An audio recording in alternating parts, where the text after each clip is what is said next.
Gregor the Overlander by Suzanne Collins. Chapter 1. Gregor had pressed his forehead against the screen for so long he could feel a pattern of tiny checks above his eyebrows. He ran his fingers over the bumps and resisted the impulse to let out a primal caveman scream. It was building up in his chest, that long guttural howl reserved for real emergencies, like when you ran into a saber-toothed tiger without your club, or your fire went out during the Ice Age. He even went so far as to open his mouth, take a deep breath before he banged his head back into the screen with a quiet sound of frustration. Ah. What was the point anyway? Wouldn't change one thing. Not the heat, not the boredom, not the endless space of summer laid out before him. He considered waking up Boots, his 2-year-old sister, just for a little distraction, but he let her sleep. At least she was cool in the air-conditioned bedroom she shared with her 7-year-old sister Lizzie and their grandma. It was the only air-conditioned room in the apartment. On really hot nights, Gregor and his mother could spread quilts on the floor to sleep, but with 5 in the room, it wasn't cool, just lukewarm. Gregor got an ice cube from the freezer and rubbed it on his face. He stared out at the courtyard where a stray dog sniffed around an overflowing trash can. The dog set its paws on the rim, tipping the can and sending the garbage across the sidewalk. Gregor caught a glimpse of a couple of shadowy shapes scurrying across the wall and grimaced. Rats! He never really got used to them. Otherwise, the courtyard was deserted. Usually, it was full of kids playing ball, jumping rope, or swinging across the creaky jungle gym. But this morning, the bus had left for camp, and every kid between the ages of 4 and 14 had been on it, except one. "I'm sorry, baby, you can't go," his mother had told him a few weeks ago. And she really had been sorry too. He could tell by the look on her face. "Someone has to watch Boots while I'm at work, and we both know your grandma can't handle it anymore." Of course he knew it. For the last year, his grandma had been slipping in and out of reality. One minute she was clear as a bell, and the next she was calling him Simon. Who was Simon? He had no idea. It would have been different a few years ago. His mom only worked part-time then, and his dad, who taught high school science, was off summers. He'd have taken care of Boots. But since his dad disappeared one night, Gregor's role in the family had changed. He was the oldest, so he'd picked up a lot of the slack. Looking after his little sisters was a big part of it. So all Gregor had to say was, "That's okay, Mom. Camp's for kids anyways." He shrugged to show that, at 11, he was past caring about things like camp. But somehow, that had made her look sadder. "Do you want Lizzie to stay home with you? Give you some company?" she'd asked. A look of panic had crossed Lizzie's face at the suggestion. She probably would have burst into tears if Gregor hadn't refused the offer. "Nah, let her go. I'll be fine with Boots." So here he was. Not fine. Not fine spending the whole summer cooped up with a 2-year-old and his grandma, who thought he was someone named Simon. He heard his grandma call from the bedroom. Gregor shook his head, but he couldn't help smiling a little. "Come in, Grandma," he called back, and crunched down the rest of his ice cube. A golden glow filled the room as the afternoon sunlight tried to force its way through the shades. His grandma lay on the bed, covered by a thin quilt. Every patch on the quilt had come from a dress she had made for herself through the years. In her more lucid moments, she talked Gregor through the quilt. This polka dot Swiss I wore to my cousin Lucy's graduation when I was 11. This lemon yellow was a Sunday dress. And this white is in actual fact a corner of my wedding dress. I do not lie.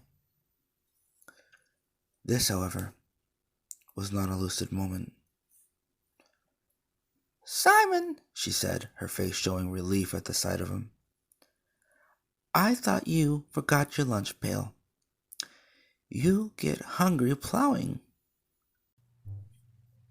His grandma had been raised on a farm in Virginia and had come to New York when she married his grandfather. She had never really taken to it. Sometimes, Gregor was secretly glad that she could return to that farm in her mind, and a little envious. It wasn't any fun sitting around their apartment all the time. By now, the bus would probably be arriving at camp, and Lizzie and the rest of the kids would. Kiko! Squealed a little voice. A curly head popped over the side of the crib. Me out. Boots stuck the soggy end of a stuffed dog's tail in her mouth and reached up both arms to him. Gregor lifted his sister high in the air and blew a loud raspberry on her stomach. She giggled, and the dog fell to the floor. He set her down to retrieve it. Take your hat, said Grandma, still somewhere back in Virginia. Gregor took her hand to try to focus her attention. You want a cold drink, Grandma? How about a root beer? She laughed. A root beer? What is it? My birthday. How did you answer something like that? Gregor gave her hand a squeeze and scooped up Boots. I'll be right back, he said loudly. His grandma was still laughing to herself. A root beer, she said, and wiped her eyes. In the kitchen, Gregor filled a glass with icy root beer and made Boots a bottle of milk. Cold, she beamed and pressed it to her face. Yes, nice and cold, Boots, said Gregor. A knock on the door startled him. The people had been useless for a good 40 years. He called through the door. Who is it? It's Miss Carmacy, darling. I told your mom I'd sit with your grandma at 4, a voice called back. Then Gregor remembered the pile of laundry he was supposed to do. At least he'd get out of the apartment. He opened the door to find Miss Carmacy looking wilted in the heat. Hello, you. Isn't it awful? I tell you, I do not suffer heat gladly. She busted into the apartment, patting her face with an old bandana. Oh, you dream, is that for me? She said. Sure, Gregor mumbled, heading back to the kitchen to fix another. He didn't really mind Miss Carmacy, and today it was almost a relief to see her. Great. Day 1, and I'm looking forward to a trip to the laundry room, Gregor thought. By September, I'll probably be ecstatic when we get the phone bill. Mrs. Carmacy held out her glass for a refill. So, when are you going to let me read your tarot, mister? You know I've got a gift, she said. Mrs. Carmacy posted signs by the mailboxes, offering to read tarot cards for people at $10 a shot.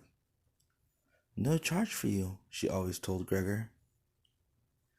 He never accepted because he had a sneaking suspicion Mrs. Cremacy would end up asking a lot more questions than he would. Questions he couldn't answer. Questions about his dad. He mumbled something about the laundry and hurried off to collect it.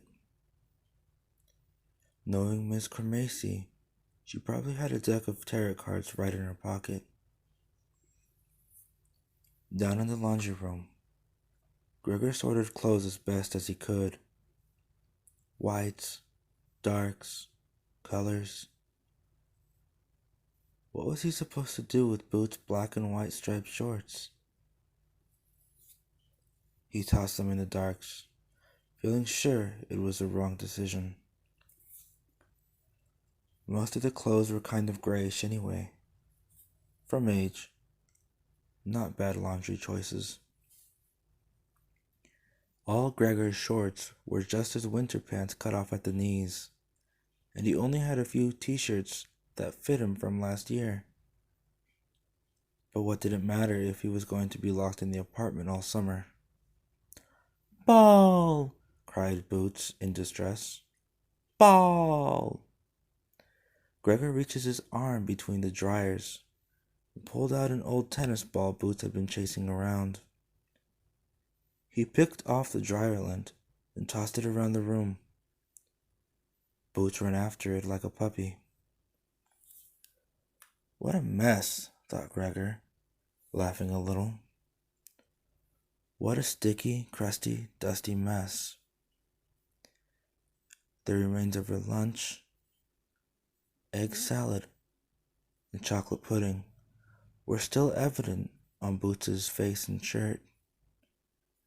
She had colored her hands purple with washable markers that Gregor thought maybe a sandblaster could remove, and her diaper sagged down around her knees.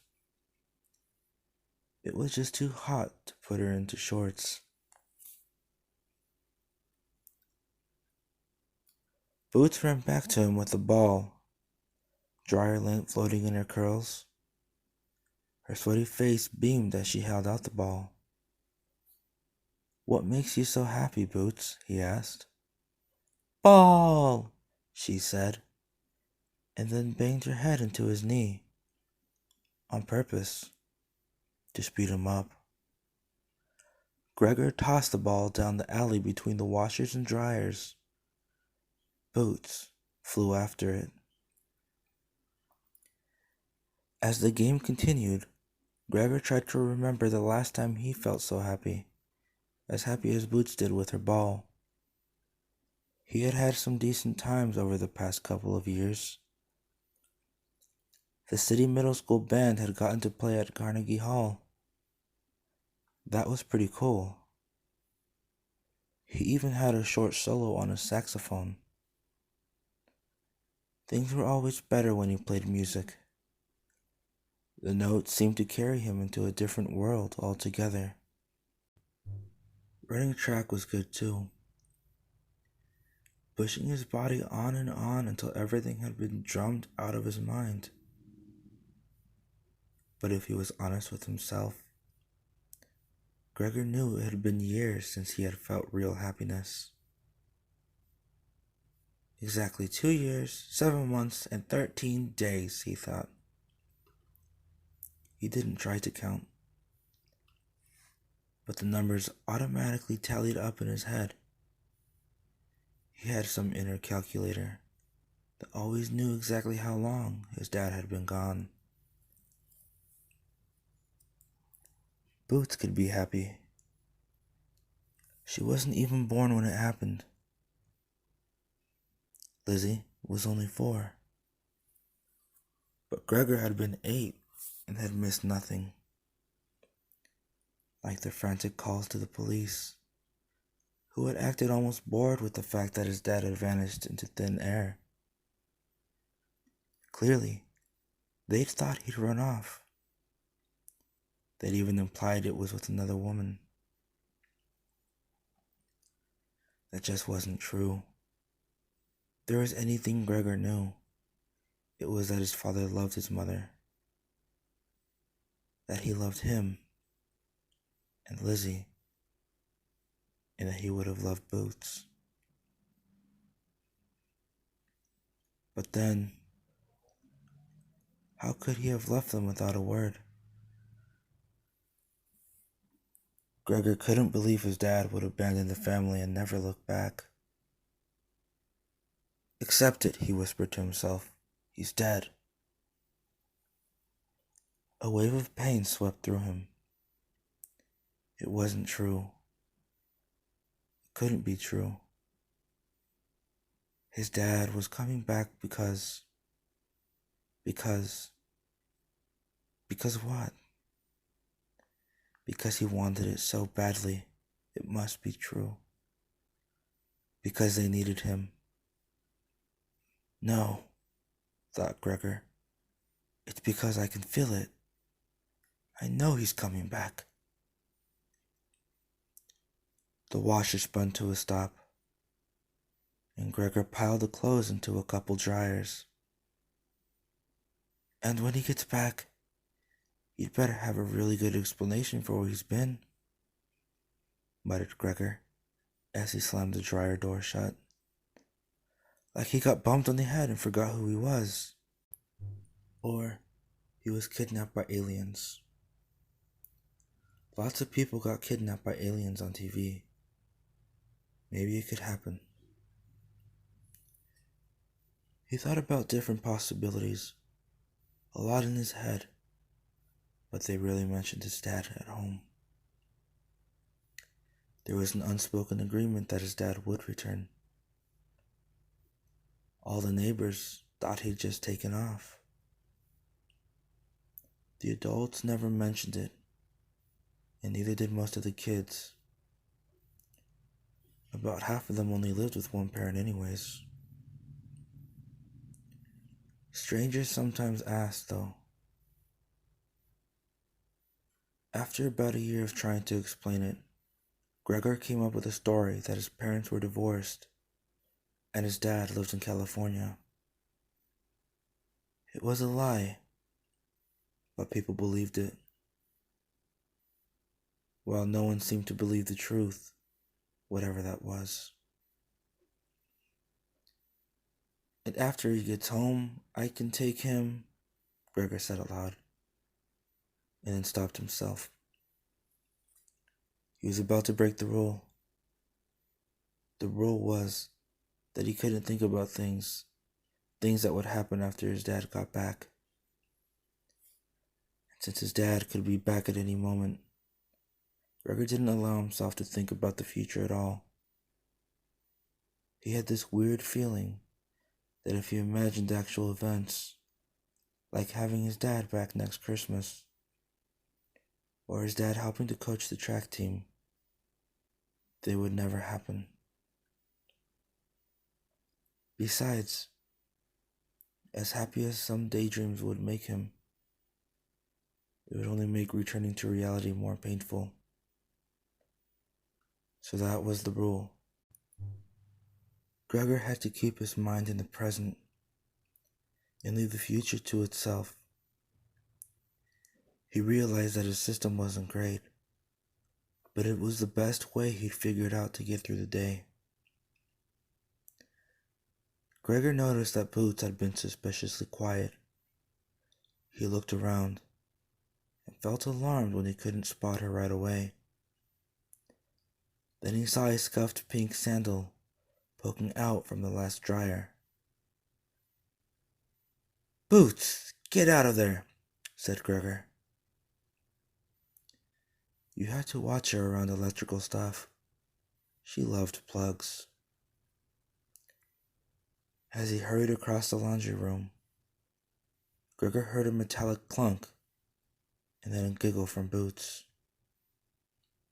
Great, now she's dismantling the dryer, thought Gregor, picking up speed. As he reached the far wall, a strange scene confronted him.